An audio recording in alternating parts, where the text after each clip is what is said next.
चांदनगर में जगन, मगन और छगन 3 दोस्त रहते थे। तीनों एक साथ ही स्कूल जाते थे और स्कूल के बाद तीनों इकट्ठा ही एक जगह खेलते थे। तीनों की दोस्ती पूरे चांदनगर में मशहूर थी। तीनों दोस्तों में छगन पढ़ाई लिखाई में हमेशा अव्वल आता था। जगन और मगन खेल कूद में अव्वल आते थे।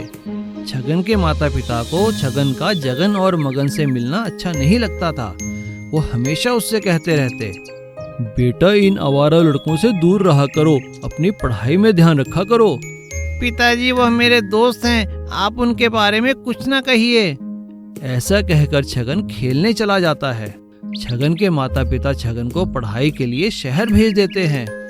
यार छगन, तू शहर जाकर हमें भूल तो नहीं जाएगा? अरे नहीं नहीं, ऐसा नहीं हो सकता, तुम दोनों ही तो मेरे दोस्त हो और रहोगे। अरे कैसे भूल जाएगा, इसकी टांगे ना तोड़ देंगे हम अगर इसने ऐसा किया तो। तीनों हंसने लगते हैं और छगन शहर में पढ़ाई के लिए चला जाता है। इधर चांदनगर में जगन वेल्डिंग का काम सीख लेता है और मगन एक वर्कशॉप में मैकेनिक का काम सीख लेता है। जगन और मगन बड़ी मेहनत से अपनी अपनी वर्कशॉप में काम करते हैं। एक दिन हमेशा की तरह जब वह पुराने मिलने वाली जगह बैठे थे, यार मगन कई साल हो गए, छगन की कोई खबर नहीं आई। हाँ, भूल गया होगा हमें शहर जाकर। तभी वहाँ एक सरकारी गाड़ी आकर रुकती है। उसमें से छगन निकलता है। मुझे पता था तुम दोनों यहीं मिलोगे। कैसे हो तुम दोनों? अरे वाह, तू तो बड़ा साहब बन गया है। हाँ, मैं इस इलाके का औद्योगिक विकास ऑफिसर बनकर आया हूँ। तुम दोनों क्या कर रहे हो आजकल? जगन और मगन उसे बताते हैं कि वो वेल्डिंग की दुकान पर और बस रिपेयर वर्कशॉप पर काम करते हैं। तुम लोग क्यों ना अपना बस रिपेयर का काम शुरू कर दो? लेकिन भाई इसके लिए पैसे कहाँ से आएंगे? मैं तुम्हें सरकारी सहायता दिलवाऊंगा। और सरकारी सहायता से वह दोनों बस बॉडी बनाने का काम शुरू कर देते हैं। काफी दिन बीत जाने के बाद भी उनके पास कोई बड़ा काम नहीं आता। मगन जगन से कहता है, अरे यार जगन, ऐसा कब तक चलेगा? हमें सरकारी पैसा भी तो वापस करना है। तभी एक बस आकर वहाँ खड़ी हो जाती है। अरे भाई, ये वर्कशॉप आपकी है? जी हाँ, हमारी है। अरे पिछले मोड़ पर मेरी बस का एक्सीडेंट हो गया था, इसे ठीक कर देंगे आप? हाँ हाँ, क्यों नहीं। जगन और मगन मेहनत करके उस बस की बॉडी काफी अच्छी बना देते हैं। बस बनकर तैयार हो जाती है। वह दोनों बस वाले को फोन कर कर बुलाते हैं। अरे वाह, तुम दोनों ने तो बहुत अच्छा काम किया है। वह जगन और मगन के काम से खुश होकर अपनी सारी बसों की बॉडी बनाने का काम उन्हें दे देता है। सीख, मेहनत ही सफलता की कुंजी है। लकड़ी की ऑटो। सिंहपुरी नाम के एक गांव में धर्म और करम करके 2 दोस्त रहते थे। वह दोनों ऑटो चलाते थे। धर्म एक अच्छी और ईमानदार आदमी था, लेकिन करम हर वक्त पीता था और बहुत ही लालची और खड़ूस आदमी था। एक दिन जब करम ऑटो स्टैंड पे था, तभी धर्म ऑटो में आता है। धर्म उतरकर वहीं पर बैठे हुए एक बूढ़े आदमी को खाना और पानी देता है। तभी करम ऐसा बोलता है, अरे भाई धर्म, तुम पागल तो नहीं हो? तुम रोज आकर इस बुढ़े आदमी को खाना और पानी देते हो, इससे क्या फायदा है? देखो करम, हम तंदुरुस्त हैं, काम कर सकते हैं, लेकिन ये बुढ़ा आदमी क्या काम करेगा? और उसको खाना तो पड़ेगा ना। दूसरों को मदद करने में आनंद ही कुछ और है। तभी वहां पर 2 लड़कियां आते हैं और ऐसा बोलते हैं, धर्म भैया, हमें MG रोड जाना है, चलोगे क्या? हमें इस करम के ऑटो में नहीं बैठना है। ये सारा दिन पीता रहता है और लड़कियों से इसका बर्ताव भी अच्छा नहीं है। तभी करम ने ऐसा बोला, ठीक है मैडम, उसके ऑटो में ही चले जाओ ना। उसके ऑटो क्या सोने से बना है क्या? बड़े आए MG रोड जाने वाले। रोज रोज इस धर्म की पॉपुलैरिटी इस गांव में बढ़ती जा रही है, मुझे कुछ करना होगा। जब धर्म वापस आता है, करम उसको पानी लाने के लिए बोलता है। जैसे ही धर्म पानी के लिए जाता है, करम उसके ऑटो पर दारू डालकर मैचिस जलाकर ऑटो जला देता है। धर्म लौट के देखा तो पूरा ऑटो जलकर राख हो जाती है। अरे मेरी ऑटो, मेरा पूरा परिवार इसी ऑटो पर आधारित है। अब मैं कैसे जीऊंगा। तभी ऑटो स्टैंड में बैठे हुए बुढ़ा आदमी ने यह सब देखकर ऐसा बोलता है, बेटा तुम उदास मत हो, मैं बुढ़ा आदमी नहीं हूं बालक, बल्कि एक स्वामी जी हूं। तुम मुझे रोज खाना देकर मुझे बचाया है। ये लो थोड़े लकड़ियां, इसको तुम्हारे जले हुए ऑटो पर रखना और देखना तुम्हारी सारी दुख दूर हो जाएंगे। जैसे ही धर्म ने उन लकड़ियों को लेकर जले हुए ऑटो पर रखा, उसका पूरा ऑटो लकड़ी की ऑटो में बदल जाता है। बेटा ये ऑटो अभी पानी में भी चल सकता है और इसको कोई भी जला नहीं सकता। इसे चलाकर खुशी से रहना बेटा। धर्म खुशी खुशी से ऑटो चलाने लगा। ऑटो में चढ़ने वाले सभी उसकी तारीफ करते थे। धर्म उसे तालाब में और नदी में भी चलाता था और सबको आनंद करता था। ये बात करम से देखी नहीं गई। उसी दिन रात को करम धर्म के घर जाता है और ऑटो को देखता है। फिर वह पेट्रोल निकालकर उस लकड़ी के ऑटो पर डालता है। जैसे ही उसने माचिस जलाकर डालता है, ऑटो को कुछ नहीं होता, लेकिन करम जलने लगता है। अरे मुझे बचाओ, मैं जल रहा हूं, कोई मुझे बचाओ। धर्म दौड़ता हुआ आता है और जलते हुए करम को देख स्वामी जी को प्रार्थना करता है। कुछ ही देर में सारी आग बुझ जाती है। तभी करम शर्मिंदा होकर धर्म से माफी भी मांगता है। तब से दोनों अच्छे दोस्त के जैसे रहने लगे। साइकिल जूस वाला। राम कुमार गांव से शहर अपनी पत्नी के साथ काम की तलाश में आता है। वो बहुत मेहनती था, इसलिए उसे एक जूस फैक्ट्री में काम मिल जाता है। राम कुमार बड़ी मेहनत और लगन से जूस फैक्ट्री में काम करने लगता है। जूस फैक्ट्री का मालिक बहुत अच्छा था। वो राम कुमार और उसकी मेहनत की हमेशा दाद दिया करता था। भाई राम कुमार, एक काम करो, ये पैसे जाके बैंक में जमा कराया ना, और उसके बाद आकर के ये जूस वाली मशीन भी देख लेना, ठीक है? जी सेठ जी, मैं सब देख लूँगा, आप फिक्र ना करें। धीरे धीरे राम कुमार फैक्ट्री का सारा काम समझ जाता है और वो अच्छा जूस बनाना भी सीख लेता है। देखो जी, आप इस तरह से पैदल जाते हो, ये मुझे अच्छा नहीं लगता। इस बार तनख्वाह आने पर आप एक छोटी सी साइकिल क्यों नहीं ले लेते? एक दिन तनख्वाह मिलने पर राम कुमार की पत्नी ने राम कुमार से कहा, अच्छा, तो तनख्वाह मिल गई तो इस बार तो साइकिल ले ही लो। हाँ हाँ ठीक है सरला, मैं साइकिल ले लूँगा। और राम कुमार एक नई साइकिल लेकर आ जाता है और अब वो उसी साइकिल से घर से फैक्ट्री जाने लगता है। सब कुछ ठीक चल रहा था, लेकिन अचानक एक दुर्घटना में फैक्ट्री मालिक की मौत हो जाती है। सभी लोग बड़े दुखी होते हैं, लेकिन सबको असली दुख तो तब होता है जब फैक्ट्री मालिक का बेटा फैक्ट्री बंद करने की बात कहता है। देखो दोस्तों, आप लोगों ने पिताजी का बहुत साथ दिया और काफ़ी अच्छा काम भी किया है, लेकिन ये जूस की फैक्ट्री मैं बंद कर रहा हूँ क्योंकि मैं सब कुछ बेचकर विदेश जा रहा हूँ। आप लोगों के जितने पैसे बनते हैं उससे ज़्यादा पैसा देकर मैं आपसे माफ़ी मांगता हूँ। और इस तरह वो सभी लोगों को जितने पैसे बनते हैं उतने देकर फैक्ट्री बंद कर देता है। राम कुमार बड़े दुखी मन से घर वापस आता है। उसे दुखी देखकर उसकी पत्नी पूछती है, अरे क्या हुआ, आज आप जल्दी घर आ गए? बहुत परेशान नजर आते हो, बात क्या है? राम कुमार उसे सारी बात बताता है। राम कुमार की बात सुनकर उसकी पत्नी उससे कहती है, आप परेशान क्यों होते हैं? हमारे पास साइकिल है ना, और जूस भी आप कितना अच्छा बना लेते हैं। एक मशीन खरीद लेते हैं, उसे साइकिल पर लगाकर गली गली जाकर जूस बेचना। गर्मी का मौसम है, हर कोई खरीदेगा। मुझे पूरा विश्वास है सब कुछ ठीक हो जाएगा, आप कोशिश तो करिए। राम कुमार वैसा ही करता है। वो अपनी साइकिल पर एक जूस बनाने की मशीन लगा लेता है और गली गली घर घर गांव गांव जाकर जूस बेचने लगता है। उसके बनाए जूस की सभी लोग तारीफ करते हैं। उसका काम चल निकलता है। वो साइकिल से एक दुकान और दुकान से जूस की एक फैक्ट्री बना लेता है और अपने सभी साथी कर्मचारियों को अपने साथ काम में रख लेता है। सभी लोग उसकी तारीफ करते हैं। अरे राम कुमार भैया, तुमने तो हम लोगों को एक नई जिंदगी दे दी है। साइकिल पे जूस बेच बेच कर ये फैक्ट्री खड़ी कर ली है। तुम्हारा बहुत बहुत शुक्रिया, हम तुम्हारी मेहनत के आगे नतमस्तक हैं। अरे नहीं किशोर भैया, ये सब तो आप लोगों का साथ और आप लोगों के आशीर्वाद की वजह से है। मैं तो अपनी साइकिल का धन्यवाद देना चाहता हूँ। जिसने मेरी गरीबी में मेरी मदद की और मुझे एक साइकिल जूस वाले से एक जूस फैक्ट्री का मालिक बना दिया। देखा, मैंने कहा था ना, हमें सफलता जरूर मिलेगी। रामकिशन शहर में अपनी बीवी और बच्चे के साथ रहा करता था। वो वहाँ पर एक फैक्ट्री में मजदूरी किया करता था। रामकिशन के गांव में पुरखों की जमीन भी थी, लेकिन अब वहाँ कोई नहीं रहा करता था।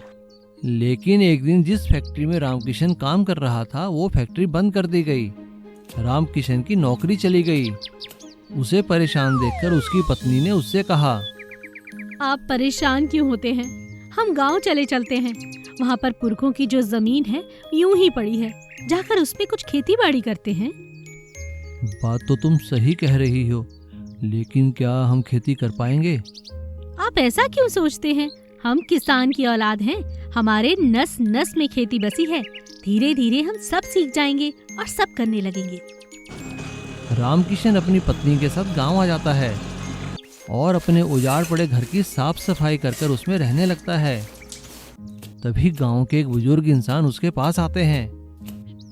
काका राम राम। अरे राम राम रामकिशन, कैसे हो बेटा? बड़ा अच्छा लगा तुम्हें यहाँ देखकर। भैया अपनी पुरखों की जमीन जायदाद संभाल लो। हाँ काका, सोच तो यही रहा हूँ कि अब गांव में ही रहूँ। लेकिन काका, खेती के लिए पानी तो चाहिए होगा ना? अरे बेटा, तुमने देखा नहीं? तुम्हारी जमीन के उस कोने पर एक हैंडपंप है। हाँ काका, मैं देखता हूँ जरा जाकर उसको। वो बांस का हैंडपंप देखकर हैरान हो जाता है, क्योंकि उसने कभी बांस का हैंडपंप देखा ही नहीं था। हैंडपंप की साफ सफाई करने के बाद वो अपनी पत्नी को बुलाकर उसके साथ उस हैंडपंप की पूजा करता है। पूजा खत्म होने के बाद रामकिशन अपनी पत्नी से कहता है, राधा, सबसे पहले हैंडपंप तुम चलाओ। शायद तुम्हारे हाथ लगने से हैंडपंप से पानी निकल आए। ठीक है, तुम कहते हो तो पहले मैं ही चला देती हूँ। राधा जैसे ही हैंडपंप चलाती है, थोड़ी देर हैंडपंप चलने के बाद उसमें से चमकती हुई चीजें बाहर निकलने लगती है। रामकिशन ये देखकर हैरान हो जाता है कि हैंडपंप में से पानी की जगह सोने और चांदी के सिक्के निकल रहे थे। अरे ये कैसा चमत्कार है? हैंडपंप में से तो पानी की जगह सोने और चांदी के सिक्के निकल रहे हैं। लगता है तुम्हारे पुरखों ने सारा खजाना यहीं दबा रखा था। देखो कैसे सिक्के निकल रहे हैं। हाँ राधा, लगता तो ऐसा ही है। लाओ मैं हैंडपंप चलाता हूँ। और काफी देर चलाने के बाद उसमें से सोने चांदी के सिक्कों के साथ साथ हीरे मोती और जवाहरात भी निकलते हैं। सोना चांदी निकलने के बाद हैंडपंप में से पानी भी निकलता है। ये देखकर वो दोनों खुश हो जाते हैं और अपने बुजुर्गों का धन्यवाद करते हैं। मैं आप पुरखों का बहुत बहुत धन्यवाद करता हूँ। मैं आपसे वादा करता हूँ कि मैं अब गांव में ही रहूँगा और आपकी पुरानी शान और शौकत को फिर से कायम करूँगा। और इस तरह जमीन के कोने में खड़ा हुआ बांस का हैंडपंप रामकिशन के लिए जादुई सुनहरा हैंडपंप साबित हुआ, जिसने उसकी किस्मत ही बदल दी। कुत्तों का ट्रक। चंपक कुत्तों को पकड़ने वाला ट्रक चलाता था। उसका ट्रक सरकार ने उसे इस काम को करने के लिए दिया था। महीने में 2 बार उसे करीब 50 कुत्ते पकड़कर इंजेक्शन लगवाने के लिए दफ्तर ले जाने होते थे। चंपक कुत्ते पकड़ने में माहिर था और वो आसानी से खतरनाक और खूंखार कुत्ते पकड़ लेता था। इसलिए दफ्तर में सब लोग उसकी बात मानते थे। एक दिन उसके ऑफिसर ने उससे कहा, अरे चंपक, शहर के पास बेलापुर नाम का एक छोटा सा कस्बा है। उस कस्बे से कुत्तों के काटने की बहुत शिकायतें आ रही है। तुम वहां चले जाओ और कुत्ते पकड़ कर ले आओ। अरे साहब, इतनी दूर? अगर कई दिन लग गए पकड़ने में तो मुझे कुछ दिन वहीं रहना होगा। इसका खर्चा कौन उठाएगा? अरे तुम्हें इसके पैसे मिल जाएंगे, पर पहले कुत्ते तो पकड़ कर लाओ। चंपक बेलापुर चला गया। अरे ये बेलापुर तो बहुत सुंदर जगह है, यहाँ कुछ दिन तो रहूँगा ही रहूँगा। चंपक ने वहाँ रहना शुरू किया, पर वहाँ उसने एक भी कुत्ता नहीं पकड़ा। एक दिन वहाँ का सरपंच चंपक के पास आया। अरे भाई चंपक, तुम्हें यहाँ आए कई दिन हो गए हैं, तुमने एक भी कुत्ता नहीं पकड़ा। तुम जानते हो ना कि तुम्हारे अफसर का मुझे फ़ोन आया है। मुझे उन्हें सच्चाई बतानी ही होगी। अरे जल्दी क्या है सरपंच जी, अब मैं आ गया हूँ ना, आप लोग चिंता ना करें, मैं सभी कुत्ते पकड़कर ले जाऊँगा। अरे बेटा, सभी लोगों को परेशानी हो रही है, ये कुत्ते आए दिन किसी न किसी को काट लेते हैं। अच्छा, पकड़ता हूँ, पर आपको मुझे इसके बदले में कुछ देना होगा। क्या कहा? हमें कुछ देना होगा? क्या क्या चाहिए तुम्हें? देखिए सरपंच जी, आपके यहाँ के कुत्ते बहुत खूंखार और तेज हैं। इन्हें पकड़ने के लिए मुझे खूब मेहनत करनी पड़ेगी। अगर आप मुझे 5,000 रुपये दे दें तो ये काम जल्द हो जाएगा। लेकिन अगर हम तुम्हें पैसे ना दें तो फिर कुछ दिन और रहिए इन कुत्तों के बीच। अच्छा तो ठीक है, मैं कल सुबह तुम्हें पैसे दे दूंगा, लेकिन तुम्हें कल ही कुत्ते पकड़ने होंगे। अगले दिन सुबह ही सरपंच चंपक के पास आ गया। आइए सरपंच जी, पैसे लाए हैं ना? हाँ लाया हूँ, लेकिन देगा कोई और ही। अरे कोई भी दे, मुझे तो बस पैसों से मतलब है। तभी चंपक का अफसर वहाँ आ गया और उसने चंपक की खूब डांट लगाई। चंपक, ये लालच में पड़कर तुमने जो काम किया है, इसके लिए मैं तुम्हें नौकरी से निकाल सकता हूँ। हमें एक और आदमी मिल गया है जो कुत्ते पकड़ने में तुमसे भी ज्यादा तेज है। साहब मुझे माफ कर दीजिए, मैं आइंदा कभी रिश्वत नहीं मांगूंगा। और चंपक ईमानदारी से अपने काम करने में लग गया। बड़ा मछली ट्रक। बबलू नाम का एक मछुआरा भोलापुर गांव में रहा करता था। वो बहुत ही लालची था। एक बार वो मछलियां पकड़ने के चक्कर में डूबते डूबते बचा। इसीलिए उसने अपने घर में ही एक छोटा सा तालाब बना दिया, जिसमें वह अपनी मछलियां पालता था और उन्हें बाजार में बेच दिया करता था। चलो अच्छा हुआ, सारी मछलियाँ बिक गई। अब और अंडे डालता हूँ तालाब में, कुछ समय बाद अच्छी अच्छी मछलियाँ बेचूंगा। बबलू अंडे डालकर चला जाता है, लेकिन कुछ दिनों बाद वह देखता है कि मछलियाँ बड़ी नहीं हुई और अंडे तो वैसे के वैसे ही पड़े हुए हैं। अरे यह क्या, एक हफ्ता हो गया अंडे वैसे के वैसे ही पड़े हैं। अब तक तो मछलियाँ निकल जानी चाहिए थी, मछलियाँ बड़ी ही नहीं हुई तो मैं बेचूंगा कैसे? क्या हुआ जी, इतनी चिंता में क्यों हो? तुम ही देखो ना, एक हफ्ता हो गया तालाब में अंडे डाले, अभी तक एक भी मछली बड़ी नहीं हुई। कैसे बेचूंगा, क्या कमाऊंगा मैं? यह तो बड़ी दुविधा हो गई जी। अच्छा थोड़ा और इंतजार करो, मछलियाँ बड़ी हो जाएंगी। देखो तुमसे मिलने कौन आया है। सीता का भाई मनोज उन दोनों से मिलने आया था और बबलू की दुविधा के बारे में उसे पता चल जाता है। अरे जीजा जी, चिंता क्यों करते हो, मैं हूँ ना। मेरे पास एक खास दवाई है जिससे कुछ ही समय में मछलियाँ बड़ी हो जाएंगी और आप जल्दी से इन्हें बेच पाओगे। लेकिन हाँ, एक बात का ख्याल रखना, थोड़ी सी ही दवा डालना, वरना बड़ी तकलीफ में पड़ जाओगे। अरे वाह, तुमने तो मुझे बचा लिया। अब आप जल्दी ही ये दवाई इस्तेमाल कर लीजिए।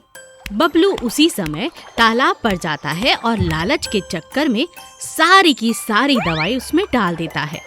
मैं तो थोड़ी नहीं, सारी की सारी ही दवाई डाल देता हूँ, इससे जल्दी ही मछलियाँ बहुत बड़ी हो जाएंगी और मेरा फायदा ही फायदा। बबलू सारी दवाई तालाब में डाल देता है और अगले ही दिन सुबह देखता है कि मछलियाँ बड़ी हो जाती हैं। बबलू बहुत खुश हो जाता है और सारी मछलियों को अपनी गाड़ी में डाल बाजार में बेचने चला जाता है। पर एक मछली तालाब के कोने में रह जाती है और बड़ी होती रहती है। बबलू जब शाम को घर आता है तो अपनी पत्नी सीता को चिल्लाते हुए देखता है। बबलू जल्दी आओ, देखो देखो इतनी बड़ी मछली, हे भगवान ये कैसे हुआ, अरे कोई बचाओ। बबलू अपने तालाब में एक तालाब जितनी बड़ी मछली को देखता है और हैरान रह जाता है। अरे यह क्या, इतनी बड़ी मछली, लगता है उस दवा का असर है। इसको बेचकर तो खूब पैसे मिल जाएंगे, लेकिन इसे बाजार तक लेके कैसे जाऊं? बबलू फिर लालच में पड़ा। बड़ी मछली को बाजार तक ले जाने के लिए एक बड़ा ट्रक रेंट पर ले लिया। सभी गांव वाले हैरान रह जाते हैं। इतनी बड़ी मछली, इससे तो कितने लोगों के लिए पकवान बन सकते हैं। बबलू बड़ी मछली को बाजार में बेच देता है और घर आकर देखता है कि उसका तालाब तो मछली की वजह से बर्बाद हो चुका है। जितने पैसे में बड़ी मछली बिकी उससे ज्यादा तो ट्रक का किराया लग जाता है। बबलू को अपनी गलती का एहसास हो जाता है और वो खुद से वादा करता है कि अब कभी लालच नहीं करेगा। गरीब भेलपुरी वाली की सफलता। रामचरण एक गरीब भेलपुरी वाला था। वो गांव में अपनी बीवी कमला और अपने 2 बच्चों के साथ रहता था और सुबह सुबह एक टोकरे में वो सारा सामान लेकर गली गली गांव-गांव भेलपुरी बेचा करता था और शाम को जो भी आमदन होती अपनी पत्नी कमला को दिया करता था। अरे कमला, कहाँ हो भाई? आ जाओ बाहर, मैं आ गया हूँ। लो पकड़ो आज की कमाई, और हाँ जल्दी से कुछ खाने को दो, मैं थक चुका हूँ। आती हूँ। आप हाथ पैर धो लीजिए, मैं अभी खाना लगाती हूँ। कमला अपने पति के सिर से टोकरा उतारती है और रामचरण द्वारा दिए गए पैसे लेकर घर के अंदर चली जाती है। रामचरण हाथ पैर धो के आता है तो कमला उसे गरम गरम खाना खिलाती है। दोनों बच्चे स्कूल जाते थे।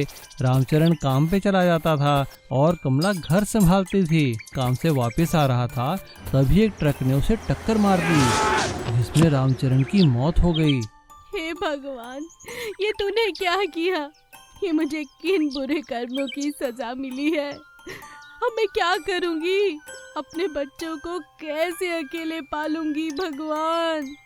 अभी कमला ये सब सोच ही रही थी तभी पड़ोस में रहने वाली श्यामा चाची उससे मिलने आती है और वो कमला से कहती है, रोना बंद कर, अब जो होना था सो तो हो गया। अब उठकर अपने बच्चों की फिक्र कर। चाची, मैं क्या करूं? मुझे कुछ समझ में नहीं आ रहा है। कमला की बात सुनकर श्यामा चाची उससे कहती है, अगर तू बुरा ना माने तो एक बात कहूं? हाँ चाची, कहो ना। मेरी चाय की टपरी के पास में जगह खाली है, वहाँ पर तू अपनी भेलपुरी लगा ले, 4 पैसे ही कमाएगी बेटा। कमला श्यामा चाची की बात मान लेती है और अगले ही दिन श्यामा चाची की दुकान के साथ भेलपुरी बनाने का एक ठेला लगा लेती है। अपने पति की तरह कमला भी बहुत अच्छी भेलपुरी बनाती है। उसकी भेलपुरी स्वादिष्ट होने के कारण उसका काम चल निकलता है। अब दूर दूर से लोग उसकी भेलपुरी खाने आने लगते हैं। कमला ने अपने ठेले का नाम रामचरण भेलपुरी का ठेला रखा था। धीरे धीरे कमला का काम इतना बढ़ गया था कि उसे एक भेलपुरी बनाने की फैक्ट्री खोलनी पड़ी और उसने कई कारीगरों को उसमें काम भी दिया। अब कमला लोगों को दुकान में भेलपुरी के अलावा पैकेट में भेलपुरी बनाकर भी बेचने लगी, जिससे कि उसके भेलपुरी की दूर दूर सप्लाई होने लगी और कमला की बनाई भेलपुरी रामचरण भेलपुरी के नाम से कई शहरों में बिकने लगी और कमला के बच्चे एक अच्छे स्कूल में पढ़ने लगे। कमला इतनी कामयाब होने के बाद भी श्यामा चाची को नहीं भूली थी। एक दिन श्यामा चाची जब कमला से मिलने आई तो कमला ने श्यामा चाची से कहा, श्यामा चाची, आपका बहुत बहुत धन्यवाद। मेरे बुरे वक्त में अगर आप मुझे सही सलाह न देती तो आज मेरा ये हाल ना होता। मुझे आपके आशीर्वाद की और आपकी सलाह की उस समय बहुत ज़रूरत थी। आपका बहुत बहुत धन्यवाद चाची। कमला की बात सुनकर श्यामा चाची की आंखें भर आई और उन्होंने कमला को गले से लगा लिया। सीमापुर गांव में मोहन नाम का एक हलवाई था। उसकी मिठाइयाँ और पकवान बहुत ही मशहूर थे। एक दिन उसके दोनों बच्चे स्कूल से वापस उसकी दुकान पर आते हैं। पापा, आज पिंकी को क्लास में डांट पड़ी। और पापा, आज रिंकू को भी खूब डांट पड़ी है। ठीक है, तुम लोग लड़ाई बंद करो और घर जाकर अपनी माँ से कहना रसगुल्ले के लिए चाशनी तैयार रखे। मोहन शाम को घर पे चाशनी लेने आता है। अरे ये क्या, तुमने अभी तक चाशनी नहीं बनाई? क्या हुआ तुम्हें? अजी सुनते हो, मैंने कितनी बार आपसे कहा एक छोटा सा कूलर ही लगवा दो। इतनी गर्मी में रसोई में काम करना बड़ा ही मुश्किल है मेरे लिए, मुझसे नहीं होगा। मजबूर होकर मोहन अपनी पत्नी के लिए कूलर ले आता है और उसकी पत्नी कूलर की ठंडी हवा में बैठकर खूब काम करती है। एक दिन जब बच्चे खेल रहे होते हैं तभी उसकी बेटी के हाथ से 10 रुपए का नोट उठकर कूलर में फंस जाता है। लेकिन ये क्या, कूलर में से तो हजारों रुपए के नोट निकलने लगते हैं। ये देखकर सभी हैरान हो जाते हैं। अरे लगता है ये जादुई कूलर है। 10 की जगह 1000 रुपए, हमारी तो लॉटरी ही लग गई। उनकी एक पड़ोसन वहाँ छुपकर ये सब देख रही थी। भाभी, एक कटोरी शक्कर मिलेगी क्या? हाँ, क्यों नहीं, अभी लेकर आती हूँ। अगले दिन जब पड़ोसन शक्कर वापस देने जाने लगती है तो उसकी सास उससे कहती है, अरे बहू, इस शक्कर में कुछ नशे की दवा मिला दे, ये सब सो जाएंगे और फिर हम पैसों वाला कूलर ले उड़ेंगे। मोहन की पत्नी उस शक्कर से चाशनी बनाती है। जहरीली चाशनी की मिठाई खाकर गांव वाले बीमार पड़ने लगते हैं। मोहन भी बीमार हो जाता है। गांव वाले उसकी दुकान को बंद करवा देते हैं। बच्चों की माँ, हम लोग तो बर्बाद हो गए, हमारी दुकान बंद हो गई, अब हम क्या करेंगे? आप फिक्र क्यों करते हो जी, हमारे पास पैसे देने वाला कूलर जो है। हाँ पापा, कूलर से तो पैसे मिलते रहेंगे। तुम ठीक कह रही हो, लेकिन चाहे कुछ भी हो, बेशक हमारे पास ये जादुई कूलर है, लेकिन फिर भी मैं पूरी मेहनत और लगन से पैसे कमाऊंगा और हमारा घर तो ईमानदारी और मेहनत के पैसे से ही चलेगा। एक रात जब मोहन और उसका परिवार सो रहे थे, तभी उनकी पड़ोसन और उसकी सास कूलर चुराकर ले जाते हैं। वाह जी वाह, अब आएगा मजा, हम भी रातों रात अमीर हो जाएंगे। लेकिन ये क्या, जैसे ही वो दोनों कूलर में नोट डालती हैं, कूलर से आग बरसने लगती है। अरे ये क्या कर दिया पगली, तूने ठीक से इसमें नोट ही नहीं डाले होंगे, हाय मैं मर गई। उन दोनों की ये हालत देखकर कूलर से आवाज आती है, तुम दोनों सास बहू लालची हो, इसीलिए तुम्हें ये फल मिला है। दोनों सास बहू को सबक मिल चुका था। वो दोनों रातों रात जाकर कूलर मोहन के घर में लगा देती हैं और अगले दिन सुबह अपनी गलती मान लेती हैं। अब गांव वालों को सच्चाई का पता चल जाता है और वो मोहन को उसकी दुकान खोलने देते हैं। सुंदरनगर में राम और श्याम नामक दो भाई अपनी माँ के साथ रहा करते थे। उन दोनों का कचौरी का कारोबार था। राम बहुत अच्छी कचौरी बनाया करता था और श्याम बहुत अच्छी सब्जी। राम ने घर में ही कचौरी बनाने की एक मशीन लगाई हुई थी। वो उसमें बड़ी खस्ता कचौरियाँ बनाता और श्याम बाजार में अपनी दुकान में सब्जी के साथ उन्हें बेचा करता था। दोनों का कारोबार बहुत अच्छा चल रहा था। वे अपनी माँ के साथ बहुत खुश थे। राम की शादी हो जाने के बाद उनकी खुशियाँ और भी बढ़ जाती हैं। नई बहू के घर आने पर उनकी माँ राम से कहती है, बेटा, मैं तो चाहती हूँ कि अब बूढ़ी हो चुकी हूँ मैं, तुम और तुम्हारी पत्नी कारोबार संभालो और श्याम को भी संभालो। ये सुनकर राम की पत्नी कहती है, क्यों नहीं माताजी? कुछ दिन तो सब कुछ ठीक चलता है, लेकिन इतना कारोबार देखकर राम की पत्नी के मन में लालच आ जाता है। वो एक दिन राम से कहती है, अजी सुनते हो, सारा दिन कचौरियाँ बनाते हो आप, और ये श्याम सिर्फ दुकान पर खड़ा होकर सारा मुनाफा ले लेता है। नहीं बिमला, ऐसा नहीं है। मुझे मेरे भाई और माँ पर पूरा भरोसा है। मैं सब समझती हूँ, माताजी भी इसी का साथ देती हैं। मैं तो कहती हूँ हमें अपना कचौरियों का काम अलग शुरू कर देना चाहिए, नहीं तो इनके गुलाम बनकर ही रह जाएंगे। अपनी पत्नी के बार बार कहने पर राम के मन में भी लालच आ जाता है और वो एक दिन अपनी माँ से कहता है, माँ, बस बहुत हुआ, अब मैं खुद बाजार में कचौरी बेचा करूँगा। अरे अरे बेटा, ये तू कैसी बातें कर रहा है? माँ, मैं कुछ नहीं सुनना चाहता। मैं आज से श्याम को कचौरी नहीं दूंगा। अगर उसे बेचनी है तो खुद कचौरियाँ बनाकर बेचे। अपने भाई और माँ की बात सुनकर श्याम कहता है, भैया, अगर तुम ऐसा चाहते हो तो कोई बात नहीं, आप खुद कचौरियाँ बेचो। ये लीजिए दुकान की चाबी। माँ, चलो हम कुछ और काम देख लेंगे। चलो श्याम, हमें ही यहाँ से जाना चाहिए, चलो चलते हैं। ऐसा कहकर श्याम और उसकी माँ उनके दूसरे घर में रहने लगते हैं और राम और उसकी पत्नी दुकान में कचौरियाँ बेचने लगते हैं। और इधर माँ श्याम से कहती है, बेटा, ये मैंने कुछ पैसे जमा किए थे, बाजार से जाकर एक ठेला खरीद के ले आ, और हाँ, कुछ कचौरियों को बनाने का सामान भी ले आ। हम एक बार फिर से शुरुआत करते। जी माताजी। श्याम ऐसा ही करता है।